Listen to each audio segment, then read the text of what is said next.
আসসালামু আলাইকুম, সবাই কেমন আছেন? আশা করি ভালো আছেন। আমিও ভালো আছি আলহামদুলিল্লাহ।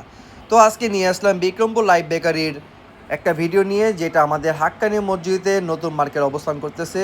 তো তাদের 60 টাকা ফুচকার জন্য আমি তাদেরকে অর্ডার করেছিলাম, এবং তারা ফুচকা বানানোর জন্য প্রথমে পুদিনা পাতার চাটনি নিয়ে নিল, তারপরে গুঁড়া মরিচ নিয়ে নিল, তারপর লবণ নিয়ে নিল। এটা হচ্ছে তাদের একটা মশলা।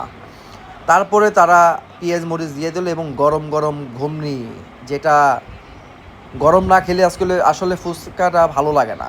ফুচকাটা আসলে গরমই খেতে হয়। এবং আলুর সাইজটা দেখেন কত বড়। এই আলু পুরোটাই দিয়ে দিবে এই 60 টাকার প্যাকেজের ভিতরে। তাদের এই 60 টাকার প্যাকেজের ভিতরে আপনার 15টা ফুচকা ছিল, আর মিষ্টি টক এবং চুকা টকও ছিল। যে যেটা খেয়ে স্বাচ্ছন্দ্য বোধ করেন, কিন্তু আমার কাছে ওভারঅল তাদের মিষ্টি টকটাই খুব ভালো লাগে।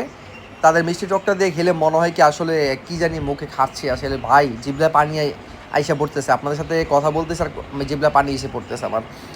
তো আলুটা সুন্দরভাবে কেচে দিল, পুরো আলুটা দিয়ে দিল, অল্প একটু রেখে দিল।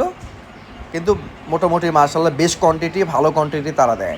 এবং তাদের এই বেকারিতে কিন্তু শুধু ফুচকা না, গরম গরম জিলাপিও বিক্রি করে, একদম দাঁড়িয়ে থেকে দেখতে পারবেন। এবং রুটি, বিস্কিট, কেক সব কিছু বিক্রি করে। তাদের এই বেকারিটা নতুন আমাদের কালীগঞ্জ বয়েজ ক্লাবের সামনে হাক্কানি মসজিদের নতুন বিল্ডিংয়ে হয়েছে। তো যারা এখানে এখনও খাননি তারা আসলে মিস করবেন এই ফুচকাটা। আমি মনে করি আমাদের কালীগঞ্জে বেস্ট অফ ফুচকা এটা, কারণ তাদের টকটা হচ্ছে কমন একটা জিনিস, যেটা আপনার সচরাচর আমাদের কালীগঞ্জে পেয়ে যাবেন না। তো তাদের ফুচকা রেটিং হচ্ছে 10-এ 9।